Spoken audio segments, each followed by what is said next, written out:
Good tidings, everybody! Well, or whatever you may say that in any other sort of language or any other sort of given event, but that doesn't matter. What matters is it's episode 33 of Krocking, Locking, and Dropping with the K-Rock. Ooh, man, 33 episodes. Man, 33. That's Larry Bird's number. Wow, I cannot even believe I have actually persevered to make it to 33 episodes on this podcast. My goodness gracious. But anyways, folks, this is a podcast where if you subscribe to my YouTube channel, KWCLINE91, along with going to Podbean and Spotify, this is the podcast where basically I give my thoughts out on every sort of information that happens in the sports world. Just some opinions, some predictions and everything. We try to make it as fun as possible. But this is kind of a gig of mine where I like to talk about my things that we might not normally talk about on my other podcast, Two Pals on the Pod. I need to get with Mark T. Robinson to figure out when we're going to do another episode of that soon. But anyways, folks, we got a good show for you today. And I got to tell you what, this show should be of real interest. This show, we're going to be talking about the best Houston sports trades ever. So, obviously last night, as of this podcast, the Texans took on the Chicago Bears, and it wasn't really a strong, overwhelming, convincing victory by the Texans. They ended up winning 19-13, but from a defensive perspective, it was clearly one of the best, most dominant performances out there. They sacked Caleb Williams 7 times. They pressured him on 36 of the 37 throw attempts as well, and they only managed to hold him down to 100 or so passing yards and did not, or actually they did give up a touchdown, but it was not from a Caleb Williams pass. So obviously the Houston Texans clearly dominated the game from the defensive side. Offensively, could have been better. They had an opportunity to put up 14 points, dropped a touchdown pass, and then fumbled at the goal line. So those were the 2 touchdowns that simply got away. But either way, the Texans are 2-0. And yet, some people are saying that this trade, the recent trade from the Texans, has to be the best one out there. We'll talk more about that later on. And then, I'm going to be talking about the New Orleans Saints and the Minnesota Vikings. Those 2 teams have really been the big surprises of the NFC so far. It's only week two, or it's about to be week 3, and obviously you don't want to say anything yet, but those have been the 2 teams that have really been made the most impressions on me to this point. So I'm going to be discussing my viewpoints on them, and then I'm going to be giving out my week 3 predictions. Now, clearly I struggled in my entirety of the week, in contrast to the 14-2 start I had in week 1. I sort of had my wins cut in half this particular week, but that's just the nature of it. You might have a strong week 1 and then all of a sudden things just don't go well for you in the second week. So we'll see what I predict in my week 3 situation. But first, breaking news out of the NFL, and this concerns the Carolina Panthers.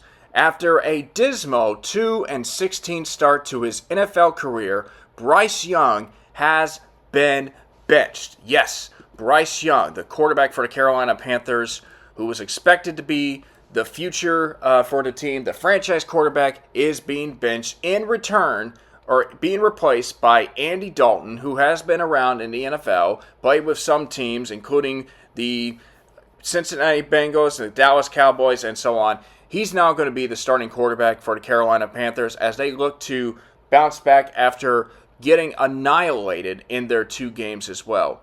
And I got to be real honest with you folks, I in some ways feel bad for Bryce Young. And the reason for that is because here was a guy that was the Heisman Trophy winner out of the University of Alabama as a freshman. And he led the Crimson Tide to the national championship game where they lost to Georgia. The next season, he kind of underperformed in a way for Alabama. They didn't make it to the college football playoff, and he still finished on top, but, it just wasn't quite the same. So you have to think that everybody was already praising him and talking about him, even though he didn't have his best sophomore season out there.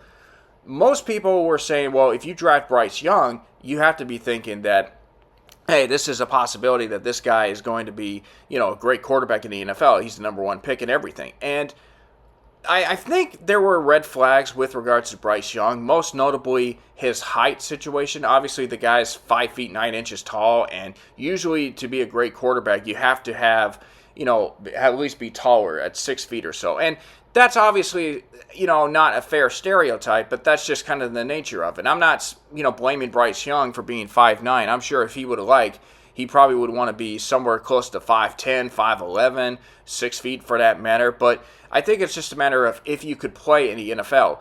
And certainly Bryce Young was a guy that many people were looking to be the number one draft pick in the NFL. And of course, the Carolina Panthers, they were in desperate need of a franchise quarterback. Their quarterback situation was really not so great after Cam Newton left for the New England Patriots. They just haven't been able to figure this out. So Carolina decided that they were going to make this big trade to the Chicago Bears, who had the number one pick, because of a clumsy, accidental situation by the Houston Texans, who actually won their last game when all they really needed to do was lose, so that way they would have the number one draft pick. So the Texans win their last game. They get the number two pick, and of course, the Bears had the number one pick. But Carolina, desperate need of a quarterback, decided that they needed to trade up. So they gave up pretty much a big haul. So here's what the Panthers gave up for that pick. They gave up wide receiver DJ Moore, who is now still with the Bears.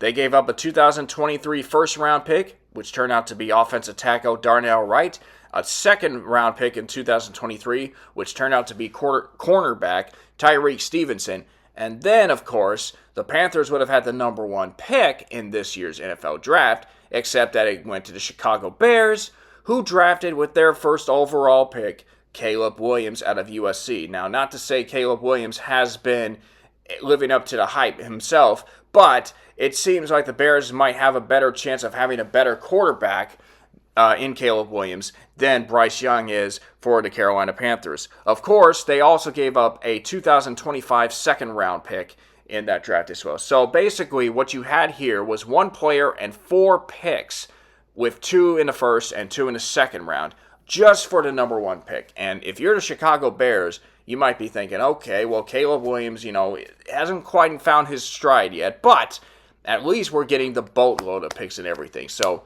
obviously, the more I look at this is a trade that, in hindsight, at some point, maybe the Bears do win this trade if Caleb Williams does, in fact, pan out to be at least a great quarterback. But I feel like right now, this is a trade where it's more the Panthers lost it than the Bears are winning it. Because Chicago is currently 1-1, and Caleb Williams hasn't quite, hit his stride yet. He got rocked against Houston Sunday night. But Bryce Young, of course, 2 for 16, and the last 2 games, the first 2 games this season has not been great. And clearly the Panthers are starting to learn the hard way. They're starting to feel that nightmare scenario because, man, they had a franchise quarterback right there. It just wasn't Bryce Young. It was C.J. Stroud for that matter. So I just think it's so terrible. I mean, for Stroud, who was initially supposed to be the first choice overall, somehow got passed over by Carolina, and then he immediately got picked up by the Houston Texans, and lo and behold, look what he did. Offensive Rookie of the Year, 23 touchdowns, and of course he's led the Texans to the playoffs, so they're off to a very good start. 69.1% of the passes from Stroud, including 3 touchdowns and no interceptions to this point. So right now, it looks as if the Houston Texans are clearly thanking the Carolina Panthers for not taking Bryce Young. And unfortunately for Bryce Young, he's now going to be riding the bench while Andy Dalton tries to take over, leading the Panthers maybe back to a serious situation where they might be in respectability. But all that to say, man, I mean, the Carolina Panthers, I feel for you fans. I really do. I mean, it seemed like y'all had the opportunity, and this is going to hurt you for a while. And I think a lot of fans know that as well. So, unfortunately for the Panthers, they're going to be sitting back watching C.J. Stroud wondering what might have been. What might have been. I mean, trust me, it's happened before. The Texans have made some questionable they made some draft picks which unfortunately didn't pan out to the ones that they could have had. It happens. It happens in sports, and it happens in life in particular. So, with that being said, Bryce Young on the bench. I don't think this is the end of his career, but I do think his time in Carolina might be starting to thaw its way out. So, all of that to say, I'm not concerned, about Bryce Young having his career being cut short, but yeah, I think Carolina definitely missed the mark on there, and they're going to have to deal with Andy Dalton for the time being. And, man, I really thought Bryce Young would be better, but it just hasn't quite worked out. One thing I will say about Bryce Young, I didn't look at his height as the biggest factor for why most people didn't see him as a franchise quarterback. I look at the fact that he came out, he went to the NFL after his sophomore season in Alabama. Now, I think if you want to have a great chance of being a great NFL player, you should come out after your junior season, because I feel like your sophomore season, yeah, you're 1 year wiser after your freshman year, but you're still, there's still that jump factor from the college football to the NFL, and that's something that I think most players should consider. Do you want to make the jump to the NFL after your sophomore season, after playing 2 seasons, knowing that you might not be as successful early on, but before you hit your stride? Or do you want to come back for your junior season where, yeah, teams might have a better read of you as a player, but you also have a legitimate chance of further developing your game, so that way you can get somewhat of a head start on trying to understand how to play, make the NFL jump, even if that jump is still tremendously huge. So for now, it's the Andy Dalton show in Carolina, and Bryce Young is going to be sitting on the bench for the time being. We'll wait and see how that pans out, and hopefully Carolina, it may be a bit of a long season for them, much like it was last year, but you never know. Andy Dalton could surprise. He still has a little bit of that veteran in him, so we'll go on from there. But certainly one of the biggest mistakes in NFL history, probably, and I think the Panthers will look back on this and say, yeah, we definitely committed one of the worst trades in NFL history. Speaking of trades, we're going to step aside for a moment, and when we come back, we're going to be talking about what I think is the best Houston sports trade in history of Houston sports. So stay tuned, folks. We'll be right back.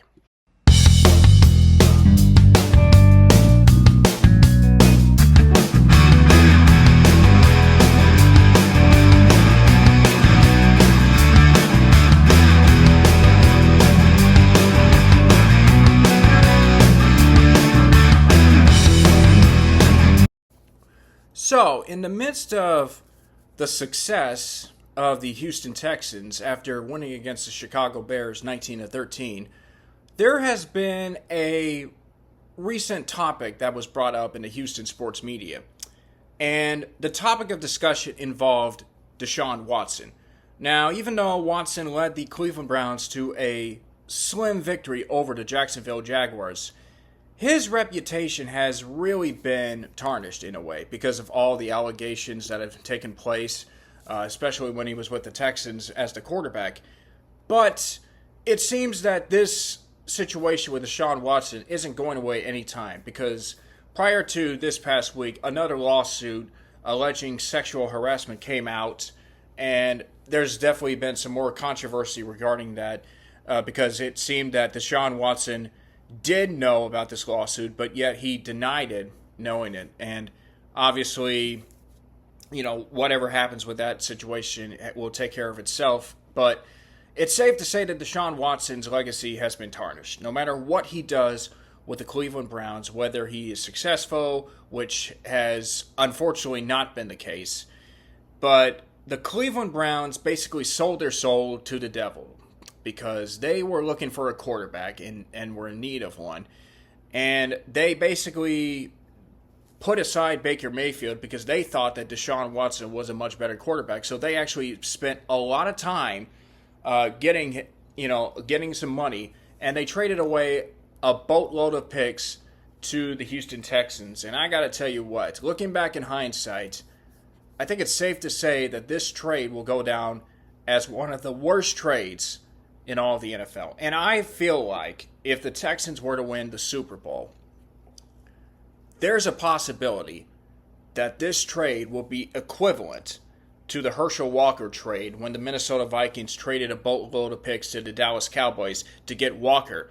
Walker underperformed in Minnesota, while the Cowboys would benefit with those picks and win 3 Super Bowls in 4 seasons. So, look, it's hard to say right now, but right now it looks as if the Texans are winning this trade. And when you look at what the Texans got in return from the Browns, the trade details worked out like this. The Browns get Deshaun Watson plus a 2024 6th-round pick, which they would later use to trade for wide receiver Jerry Jeudy, if I pronounced that name right. They later used to trade for Jerry Jeudy, and so that was one of the things they did. I mean, a decent trade, but not quite enough, to say the least. But here's what the Texans got from that trade. They got a 2022 first-round pick, which they used to draft Kenyon Green, a 2022 4th-round pick, which they used to draft running back Dameon Pierce, a 2023 first-round pick. They would make a trade for that, and they would acquire Will Anderson Jr. Then, in that same in the same draft, 2 rounds later, they got wide receiver Tank Dell. And in this past draft, they drafted Kamari Lassiter and Jamal Hill with their first 2 picks, both of which would take place in the 2nd round. And then they would use a 4th-round pick. They would get a 4th-round pick in return for safety Kalen Bullock, who right now you're looking at possibly one of the best defensive backfields in all of the Texans right now. Of course, they got to clean out some things defensively, to say the least. But ultimately, the Texans were able to get 6 draft picks and turn them into 7 players. 7 players who potentially could lead to the Texans to Super Bowl glory, AFC Championship, Super Bowl glory, depending on how you want to look at it. And right now, the Texans are clearly winning this trade. And the only realistic way the Browns could win this trade with Deshaun Watson is if Watson plays perfect from here on out. But sadly, I think all of us are struggling to see that possibility. I just don't think Deshaun Watson will ever be the same player that just signed a $230 million 5-year contract that was guaranteed for him. I mean, when you look at his career in Cleveland, he is 8-4, or it was 8-4 prior to this season. Now he's 9-5, but he has completed close to 60% of his passes for 2,217 yards, 14 TDs, and 9 interceptions. Most people think because he was suspended for a long time, he was building off the rust, but I think there's more to that. I think there's clearly something that has completely changed in Watson. This whole thing has just kind of hurt his reputation. But anyway, going away from Watson for a while, there was something that I was thinking about, and I was watching this local segment. Of course, they were talking about this trade. They were wanting to know if the Houston Texans trading Deshaun Watson was the biggest trade in Houston sports history. Now, I think recency bias might say yes, just because of what's happening with the Texans, but I really don't think it's nowhere near the best sports trade in Houston sports history. The only way it's really going to be the best sports trade is if the Texans were to win multiple Super Bowls. And right now they have yet to reach the AFC Championship game, which is possible that they will get there in the distant future. But I was thinking about this, trying to come up with what I thought was the best Houston sports trades ever. And I actually texted my little brother Andrew, who's a diehard Houston sports fan like myself. So I texted him and I texted Dad, and my dad hasn't responded to that text yet, but my brother Andrew did. And I know he probably might not like it if I were to read his thoughts about the whole matter, but I feel like this is the way he and I kind of think alike in a sense. So let's think about, let's see what he had to say. So I texted him, I said, hey, I know it's kind of late and all that, but when you see this text, what do you think was the best trade in Houston sports history? And so here's what my brother said. He says, I think due to the fact the Texans and the Oilers never won, they cannot have any that would qualify. I think I would say the following trades should be included. The Bagwell trade, the Yordan Alvarez trade, the Justin Verlander trade, the James Harden trade, and the Clyde Drexler trade. I think Harden is eliminated due to no title. I think Drexler is eliminated due to the fact that the Rockets had already won a title, and this was insurance and a huge boost. Jordan is eliminated because his career is still going. If he becomes a Hall of Famer like Bagwell, then he would pass Bagwell on this list. Bagwell versus JV. JV wins because of what the trade meant and the fact it led to a title, and really 2 titles. Yes, we both agree it's a dynasty. Bagwell will always be iconic in the eyes of Houston, but I think JV gets the nod because of the 2 titles. So, my brother says it's Justin Verlander. And I definitely would have to say that I agree with it, because when you look at what Justin Verlander has done for the Stros to become this dynastic golden era team over the last 7 or 8 years, you can't argue with that success. 4 World Series appearances. Well, he was part of 3. He wasn't there in 2021. He wins 2 championships, and he ultimately wins 2 Cy Young Awards. He was the big difference maker for the team. They didn't have a legitimate ace on these Stros teams early on, and once they got him, he became sort of that big dominant performer. Like, he was already an established pitcher in Detroit, but for him, coming to Houston, it seemed like he elevated his game to a whole new level.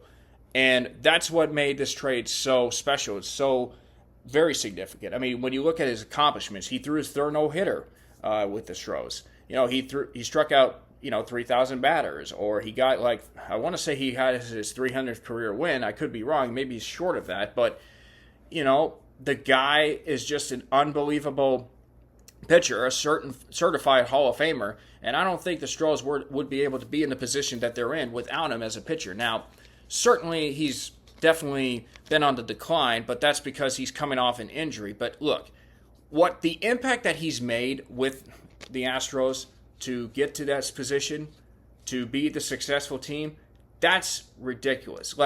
You never would have envisioned a guy like him coming to Houston. But then again, the Rockets did get Charles Barkley, hoping to increase their chances of a championship, and that didn't go over too well. So, as far as I'm concerned, Justin Verlander was the best trade in Houston sports history. Now, as far as the Jeff Bagwell situation, Jeff Bagwell was part of their Boston Red Sox minor league team in, the late 80s and early 90s. The problem was he was a third baseman for them at the time, and the Red Sox already had an established third baseman in Wade Boggs. So Boston, needing a pitcher to help get them over the hump, besides they already had Roger Clemens, but they needed someone just like a reliever in a way. They're thinking, okay, looking around, they call the Astros, they have this guy named Larry Anderson. And Larry Anderson was a so-so reliever, of course, but ultimately, he would be, part of Major League history in a sense for one of the most lopsided trades. It's probably the second worst trade the Boston Red Sox have ever made, only behind the Babe Ruth to the New York Yankees deal. Because what happened in this case, Larry Anderson didn't really do much with Boston, ended up going to Philadelphia and helped the Phillies to a World Series appearance in '93. But Jeff Bagwell, man, that was a huge mistake. Bagwell wins Rookie of the Year in '91. He's the NL MVP in 1994. And in all honesty, and this is hard for me to admit, if the '94 season had gone the full 162, I'm not sure Bagwell still wins the MVP because he had a broken hand at one point during that season. So Bagwell wins the MVP in '94. But then he helps the Stros to become a playoff contender, and eventually they get to their first World Series in '05. He does make one plate appearance or a couple of plate appearances in that stretch. And, here's a guy that could have hit 500 home runs in his career, but his shoulder was just killing him. He came out 51 homers short. So until Jose Altuve, Jeff Bagwell was really the best Astro player to ever play the game. And certainly it all benefited with the Boston Red Sox making this trade for Bagwell for Anderson. So, yeah, kind of one of those bad breaks if you're a diehard Boston Red Sox fan. But then, so I would say Bagwell is number 2. Number 3 would have to be Clyde Drexler to the Houston Rockets. Now, the Rockets had just won a championship in '94. But in '95, they were sort of floundering around 500 and flirting with disaster of becoming the first defending NBA champion never to make it back to the playoffs. And certainly that was a lot of pressure. So the Rockets did have to give up some of their key talented players, one of those being Otis Thorpe. They traded him to Portland, and Otis Thorpe was a dominant power forward for the Rockets, certainly an underrated player for that team. And they ended up getting rid of him and having to go with having the number 4 guy, Robert Horry, be an elusive shooter. So they basically played with one post player in the starting lineup for the Rockets, but they got Clyde Drexler. And initially the trade didn't quite work out as expected because even though the Rockets still made the playoffs, they were 18-19 in the 37 games that Drexler was there with Houston.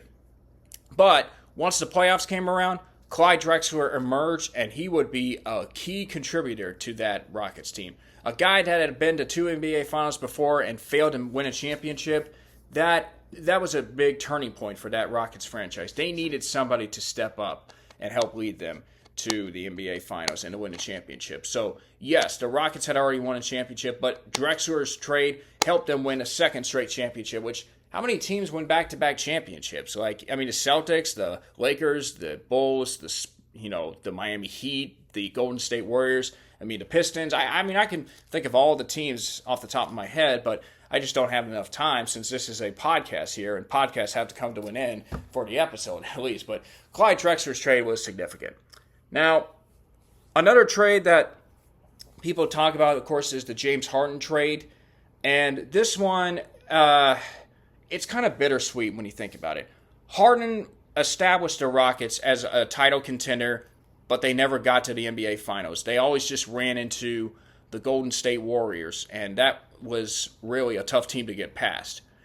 But part of the problem was that Harden was really more of an individualistic kind of player. He did win an MVP, as I said. He was a scoring machine, probably the best scorer in the NBA in the time that he was with the Rockets. But you can't just have a dynamic scorer and everyone else. You got to have a well-established team, and that was the one thing the Rockets certainly lacked. Now, they did have one great opportunity in 2018. If they had had Chris Paul for Game 6 or 7, or if they would have made some of their three-pointers in the 7th game, which they would have avoided going 0 for 27, the Rockets are in the NBA Finals, and they're winning a championship that year. That's how confident I feel. But sadly, that's just one of the biggest missed opportunities that you can think of in a sense. So I want to say that trade is like number 4, but I feel like the Yordan Alvarez trade was better. Now, 2015, the Dodgers drafted Yordan Alvarez, but they just really didn't need to see a fit for him. So they decided to make the trade with the Stros. Oh boy, this is where the Dodgers are really killing themselves at this point because they made a trade to get rid of a minor league prospect for a pitcher named Josh Fields, who was the losing pitcher of Game 2 in the World Series when the two teams met up with each other. Yeah, fun fact. But by now, Yordan Alvarez has become one of the best hitters in all of baseball, a guy that won Rookie of the Year. He's just recently had a 30-homer season, a man with super strength and super power.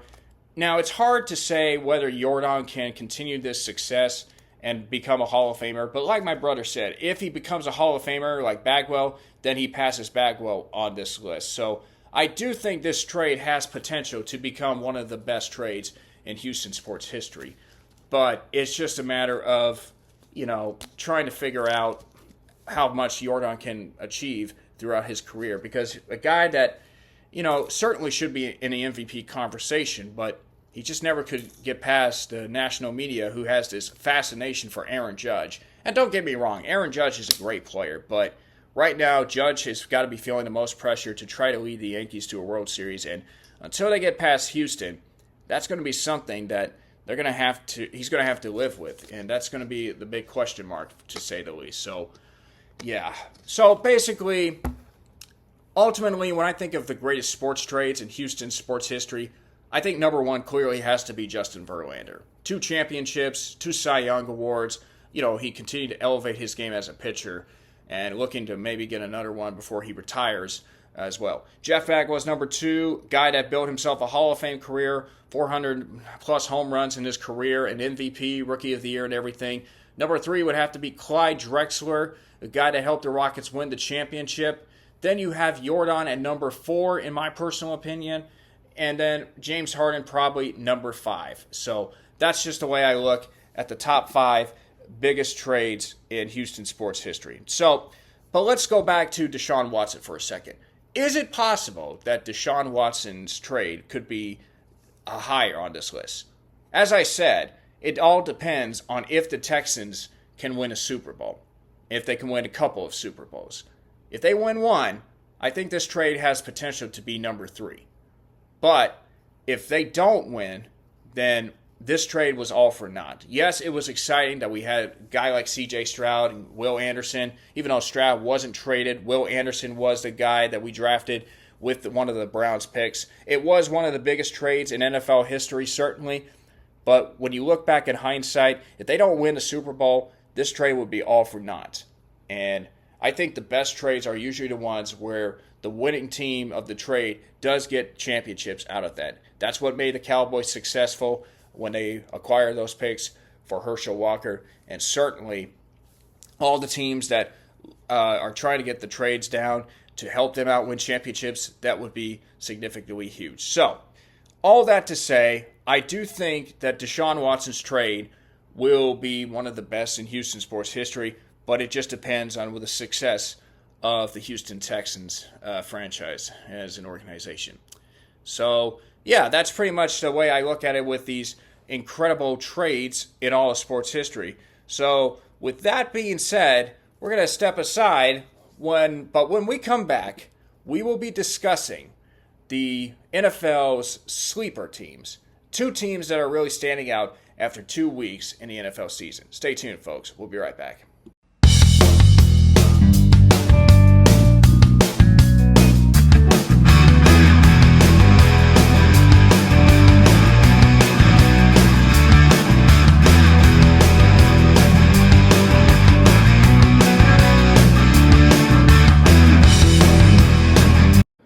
So, I know we had planned on talking about our next segment, which will be about the sleeper NFC teams that could make some noise for this season after 2 weeks. But I want to, first off, by reviewing a stat that I just found out earlier today. And this is something that really surprised me when looking at it. So, as we all know, the Texans won their game against the Chicago Bears 19-13. And by doing so, they made some history.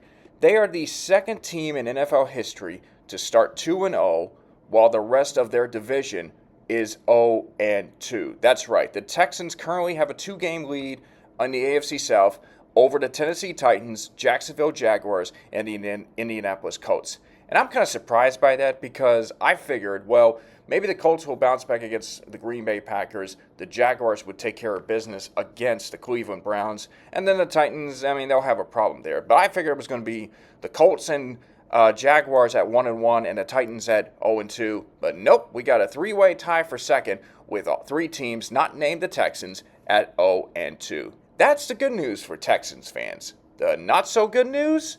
Well, who was the first team to actually do that? Who was the first team in NFL history to start a season 2-0 while everyone else in their division was 0-2? I'll give you a hint. That team was one helmet catch away from winning the Super Bowl. Yes, that's right. It's the 2007 New England Patriots, the team that came so close to finishing 19-0.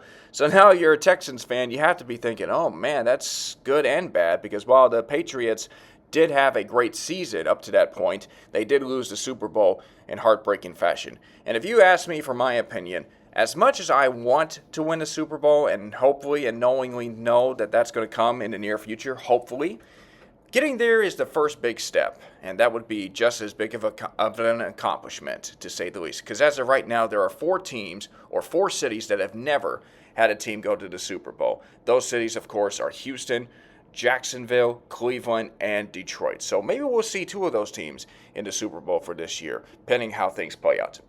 Okay, now it's time to get serious here. So, if you recall, the New Orleans Saints did not make the playoffs last year, and one of the biggest question marks of the Saints was what was going to be the fate of head coach Dennis Allen. Because in his 2 seasons with this New Orleans Saints, he went 16 and 18. And that, of course, had some question marks regarding the Saints. There was a meeting between him and general manager Mickey Loomis. After this meeting, Dennis Allen was retained as head coach.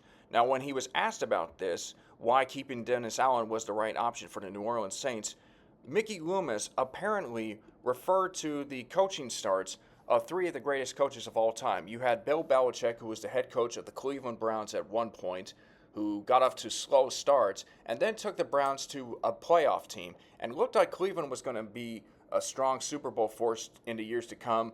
That was until Art Modell decided to pack the bags and move the team to Baltimore, and that changed everything.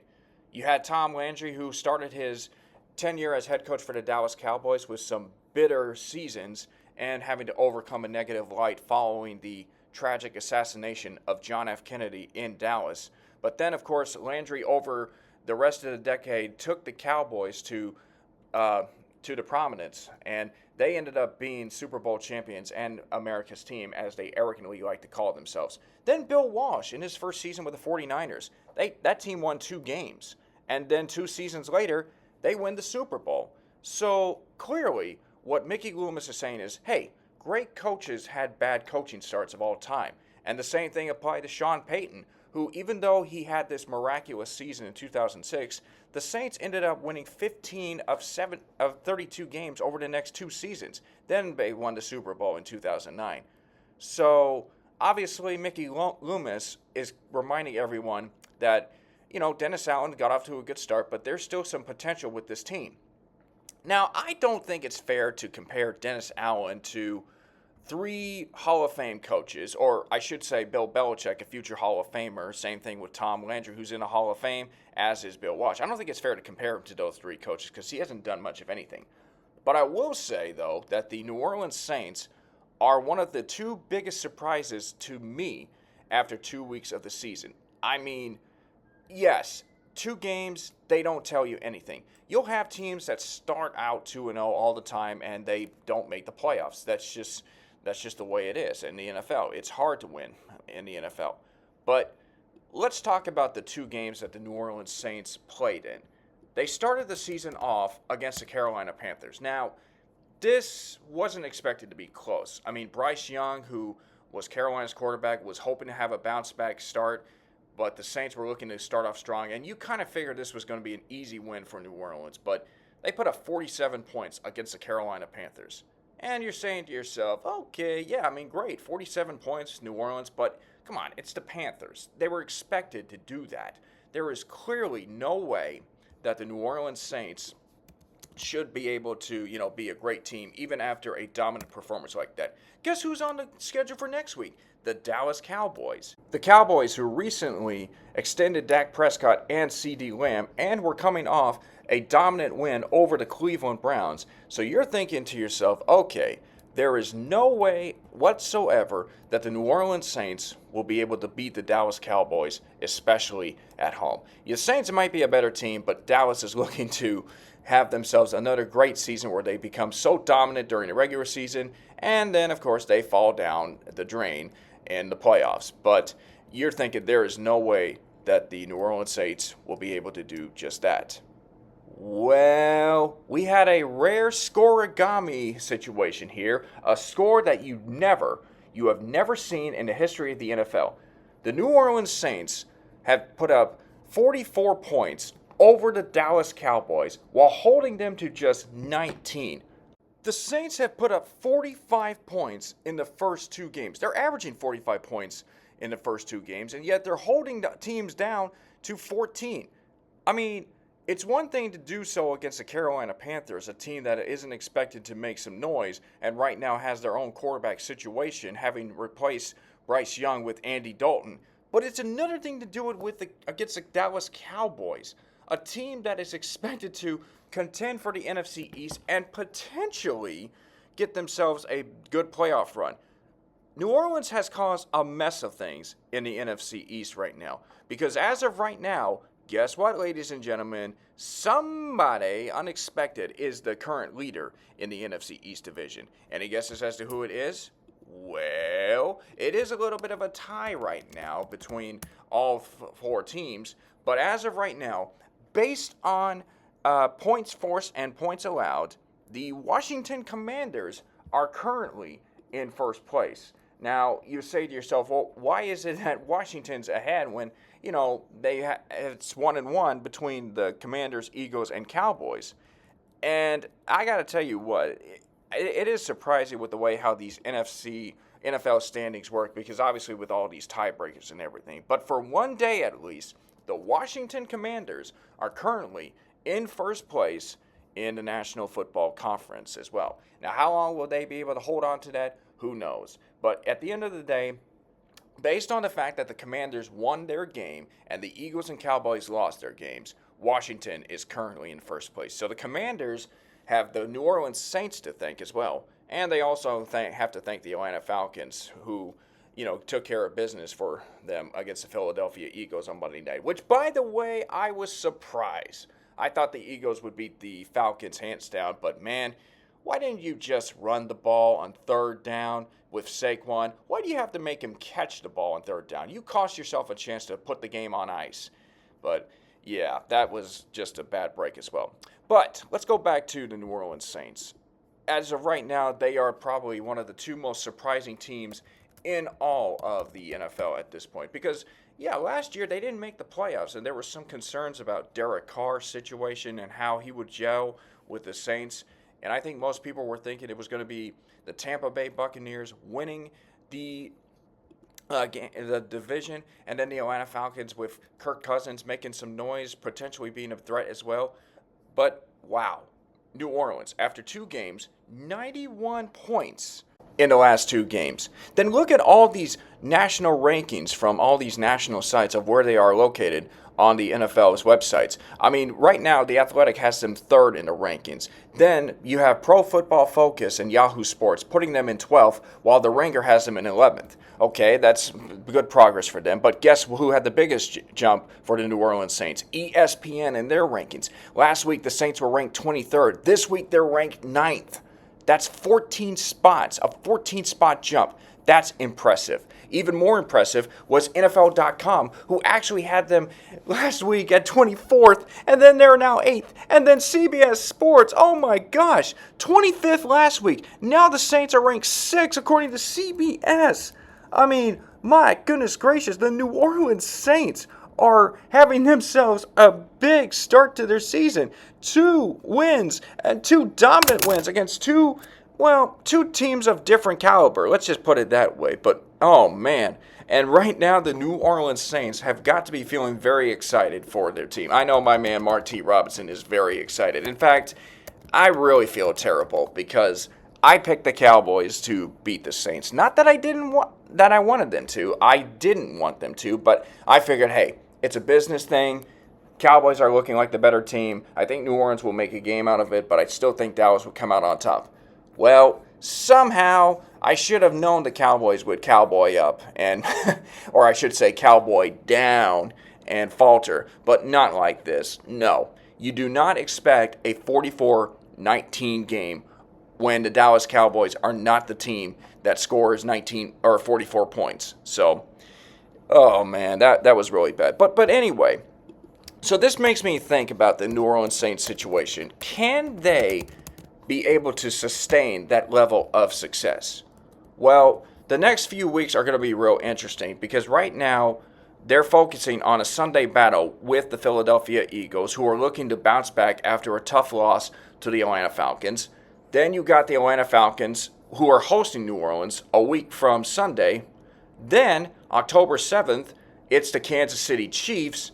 And then the Tampa Bay Buccaneers are in New Orleans to take on the Saints. Now, this 4-game stretch, to me, will be a telltale sign of how far, or if the Saints can be a legitimate contender. Because I look at the Philadelphia Eagles, and I think, okay, they've had a bad loss. They should have won that game against Atlanta, but they didn't. So they're going to come back and bounce back. and maybe give the Saints a bit of a lesson here, but also the fact that they're playing in New Orleans. And then look at the Falcons, and Saints-Falcons, those games are very tough and very tight. You never know how it's going to pan out. Then you have the Kansas City Chiefs, and oh yeah, Kansas City is hosting that game. Chiefs are playing at their best at this point. Well, maybe not at their best, but ultimately they're still the team to beat.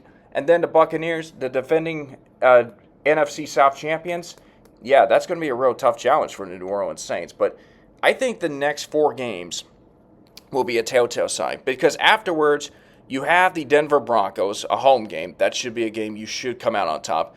You go on the road to Los Angeles to take on the Chargers. That's a bit of a tricky game right there, because the Chargers might still be a force to be reckoned with in the NFC or in the AFC West.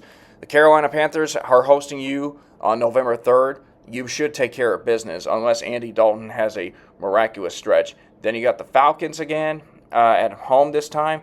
You're taking on Cleveland at home. You got the Rams at home. And then you're on the road to take on the Giants, the Commanders, and the Packers.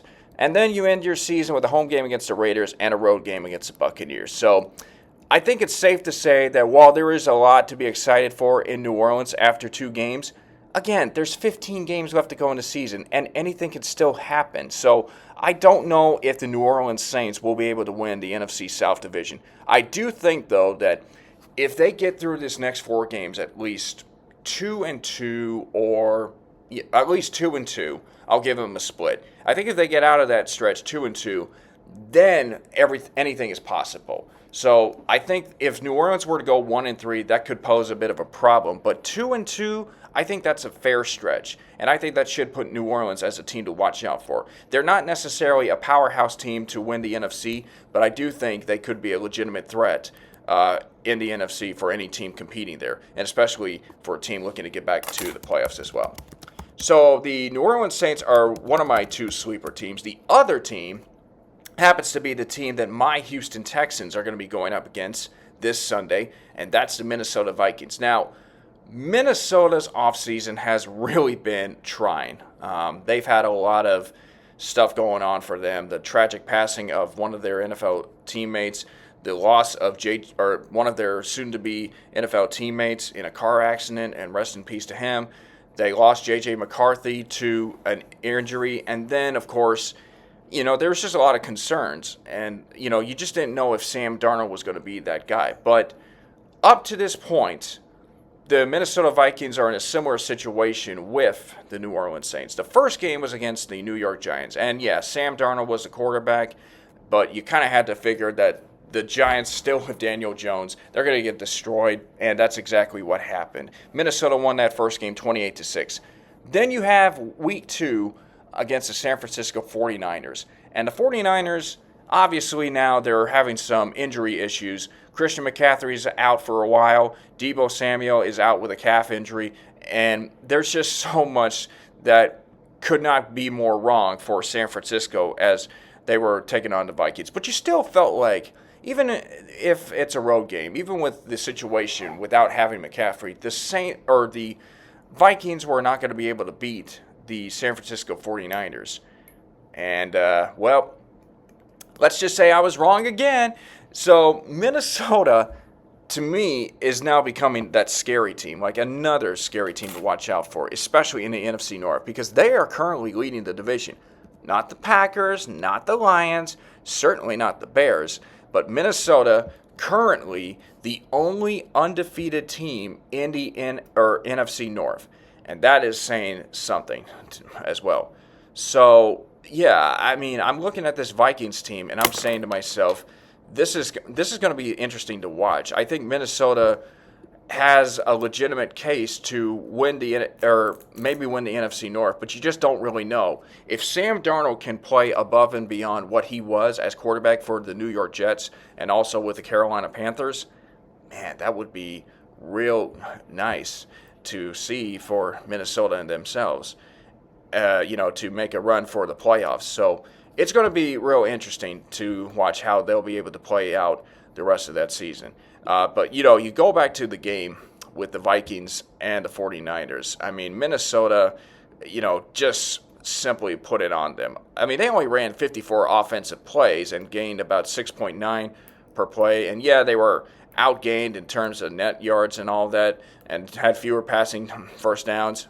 Maybe I should have not said that they dominated them, because the 49ers appeared to look like the better team, but yet 17 points allowed, while 23 came from the Vikings. Sam Darnold with 17 of 26 for 268 yards. The big play of the game, though, I should say, one of his 2 touchdown passes was when Darnold found Justin Jefferson, who, by the way, is still a big factor for Minnesota. Justin Jefferson caught a 97-yard touchdown pass to score the touchdown. That was probably the big turning point of that game right there. And, of course, Minnesota, they did have 2 more opportunities to score from the red zone, but San Francisco forced them to turn the ball over twice. And, of course, Jefferson had a bit of an injury situation with the quad, but it does appear that he will be able to bounce back, and he will be ready to go on Sunday against the Houston Texans as well. So I feel like Minnesota is going to be that tough team, a scary team for that matter, I mean, in the NFC North, because I feel like people were already writing them off with all the stuff that they had to go through in the offseason, and certainly concerns about the quarterback situation down that J.J. McCartney is, out of the picture for the time being. But fortunately for Minnesota, they are 2-0 and at this point, and even if it's the only time they'll be in first place in the NFC North Division this year, hey, they're still one of the teams to look out for. I mean, a few years ago, they were a surprising team with all the close wins that they've had to get to the playoffs with Kirk Cousins at the helm. So I think Minnesota should be a team that people don't want to play against. And certainly, with Houston, you have to go up to Minnesota to play them at their stadium. And it's not the Metrodome, but hey, it's still a loud environment up there in Minnesota. So, but looking at Minnesota's schedule, I mean, the Texans game will be a challenging one. Then you got Green Bay and Lambeau Field. You got the Jets and the Lions, the Rams, as well as the Colts, and by the start of November.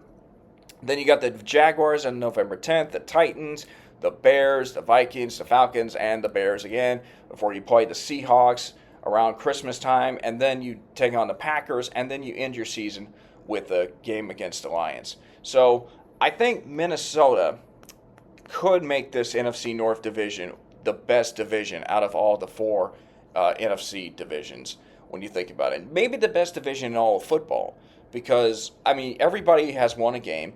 Minnesota's still undefeated in the process, and I just think it's going to be a 4-team race, unless, of course, things kind of falter. Because with the Bears, they're having some situation issues with the quarterback play of Caleb Williams, who got shellacked from an offensive perspective despite throwing over 100 yards passing against the Texans.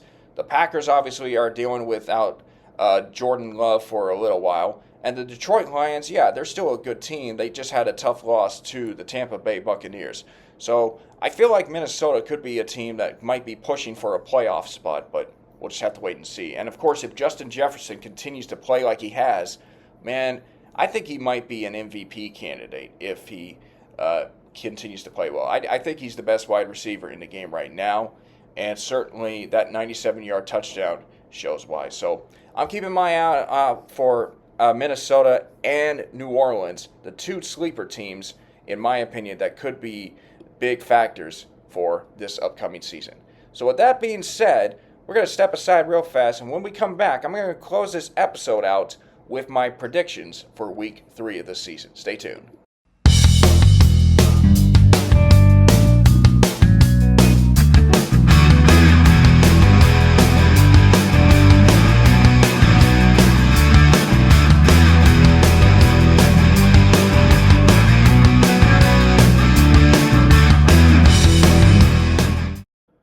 All right, folks, we are going to conclude with my Week 3 predictions, and I got to tell you what, folks. After starting the season 14-2 in the first week, my win total was cut in half last week. I went 7-9. So New Orleans disappointed me because I know I should have probably picked them when I look back in hindsight, but I just thought the Cowboys would have done the job. Atlanta surprised me by beating the Philadelphia Eagles. And then there was just some other magnificent games, to say the least. which really surprised me in a bad way. Probably the one that disappointed me the most was Miami losing to Buffalo. I thought Miami had a legitimate chance, but Buffalo was just too strong for them. And then, unfortunately, Tua Tagovailoa, who right now, as I'm being told, actually has been sent to the IR, so he's going to miss about a month of this NFL season. And I think this is a good idea just for him to kind of, maybe think about his future and just, talk to all the doctors and everything, and then talk to his family members just for them to decide what's the best course of action to take for the duration of his football career, at least for the time being. So hopefully he gets better, and then we might see him on the field later in the season. But we'll just have to wait until that plays out. So with that being said, I'm hoping to have more than 7 wins in week number 3, and this is going to be another challenging week. So with that being said, I feel like I should give out my week 3 predictions. Again, it's a little early to make these, but hey, I'm sticking to them even as the week goes on. So with that being said, here we go. For the first game, the New York Jets at the New England Patriots, or against the New England Patriots on Thursday Night Football.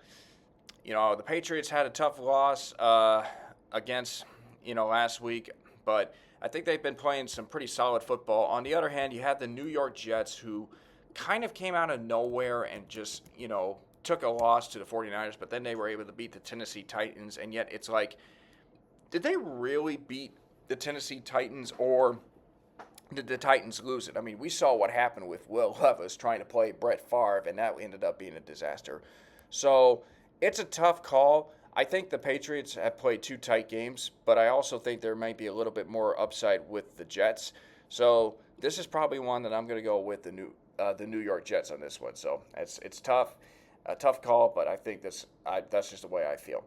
Now we got Cleveland against the New York Giants. The Browns came away victorious over the Jaguars. The Giants coming off trying to find their first win of the season, and I don't know about this one in particular. I just don't see how the Giants can be able to, get themselves going. I do think Malik Neighbors has a legitimate case to help them in this game, but I think Cleveland being able to come off a win like that against Jacksonville, even with all the distractions, Jameis Winston, I do think will be able to be the quarterback, but ultimately, I think it's probably going to be a good win for Cleveland. I don't think it's going to be a big win, but it should be a win for the Browns as well.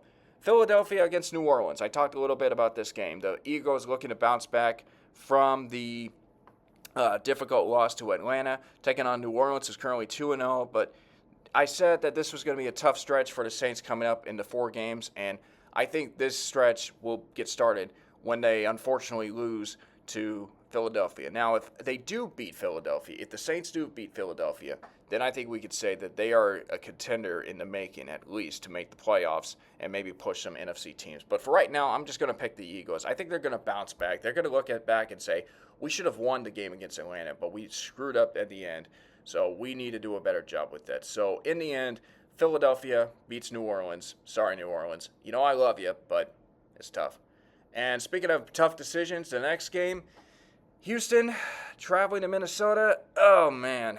The Texans have never beaten the Vikings and, in their franchise history. And they sort of underperformed. Now, I get it. They're still a young offensive team. Their defense is playing lights out, after the game against the Bears. But the offense really needs to kind of get themselves gelling at this point. Because really, outside of Stroud and Nico Collins, Kymie Fairbairn, the kicker, has been the team's most valuable player from the offensive perspective.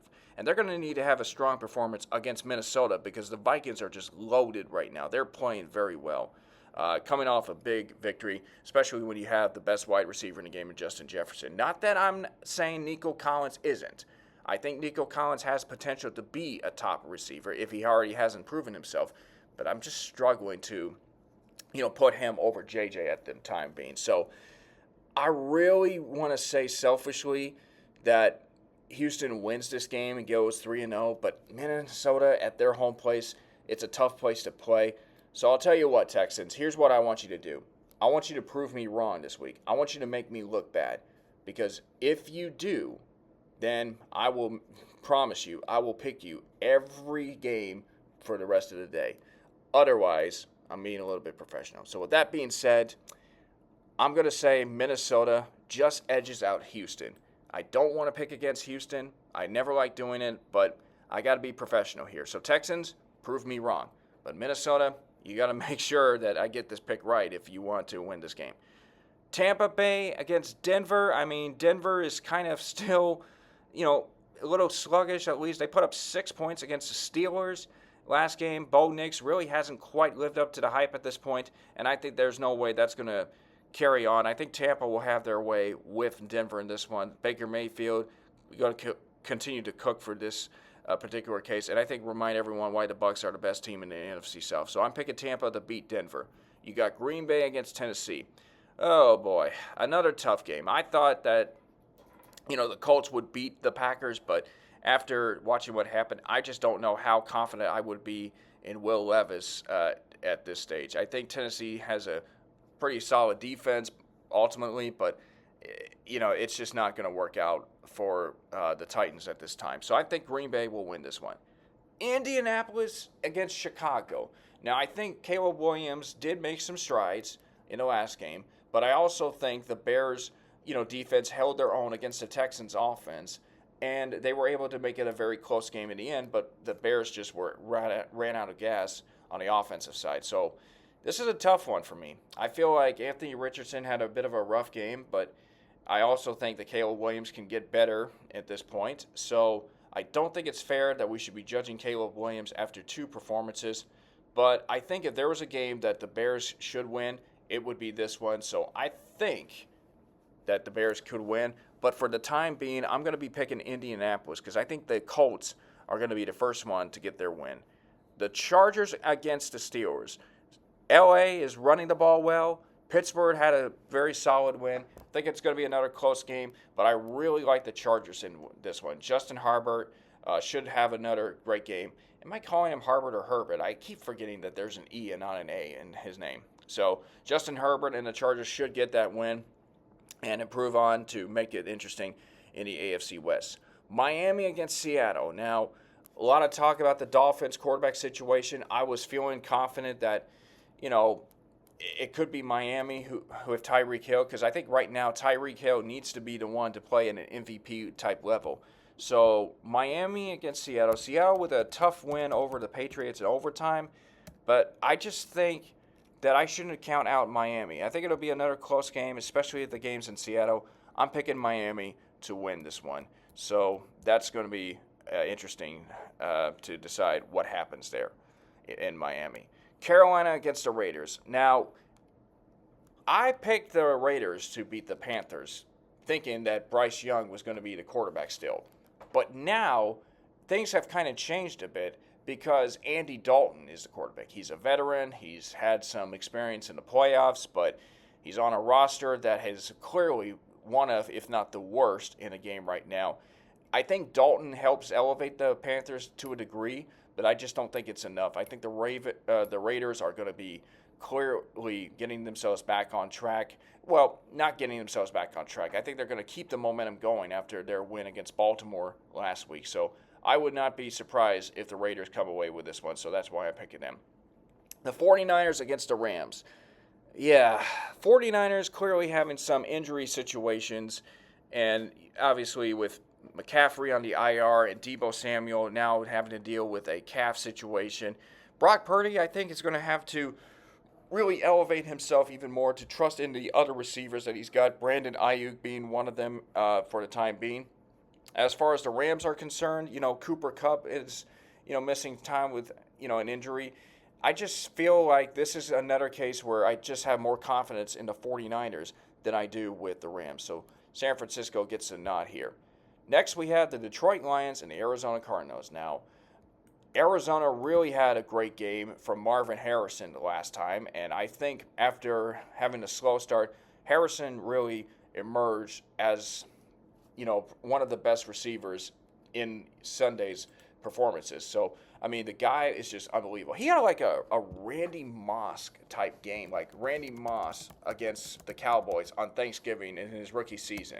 It was that kind of performance. He had a 60-yard touchdown, and, he really put up a lot of yards, 130 to be the game. And yeah, I mean, Arizona is a team that could be a good team to watch, but you're going up against Detroit, who is looking to bounce back after a tough loss to the Tampa Bay Buccaneers, despite the fact that Aiden Hutchinson had himself a monster game defensively. I mean, here's a guy that, is starting to turn into a mini J.J. Watt for that matter, and I truly think it will be a Detroit Lions victory over Arizona. I think Harrison will have himself another solid game, but Detroit will bounce back and figure things out. Then you got Baltimore and Dallas, two teams that are now under the microscope. Baltimore is 0-2, and that is something that you do not expect. It's one thing for them to lose to Kansas City, but it's another thing to lose to the Raiders. And if they lose to Dallas, they're in some serious trouble because they'll be 0-3, and right now we'll be looking at one of the biggest disappointments. Like, it's so weird how the AFC North schedule is at the time being. Like, I mean, Pittsburgh's 2-0, Cleveland's 1-1, but then you have the Bengals and the Ravens, arguably the two best teams in the division, and yet they still haven't won a game. It's insane.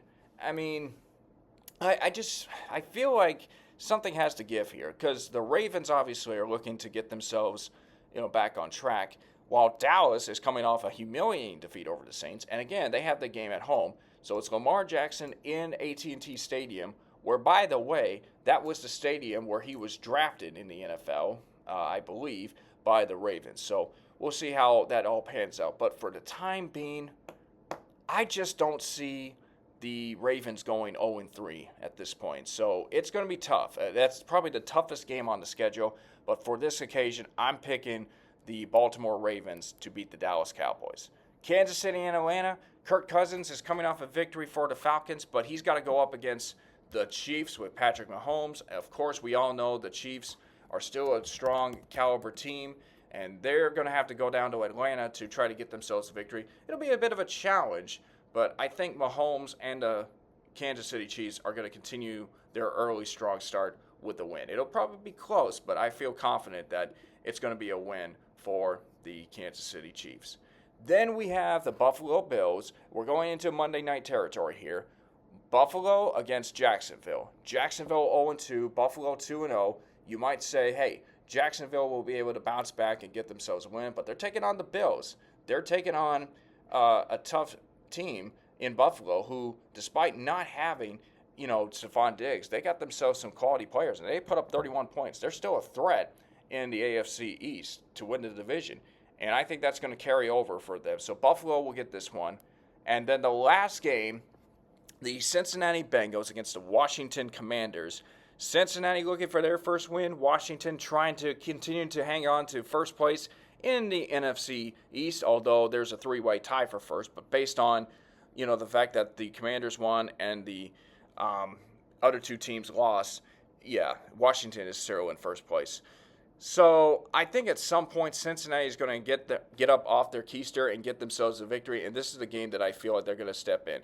There's definitely some issues going on with that organization, but ultimately I think Cincinnati will get their first win of the season. So in the end, my teams that win this game, the Jets, the Browns, the Eagles, the Vikings, the Buccaneers, the Packers, the Colts, the Chargers, the Dolphins, the Raiders, the 49ers, the Lions, the Ravens, the Chiefs, the Bills, and the Bengals. So, yeah, if you guys have any disagreements on that, go figure.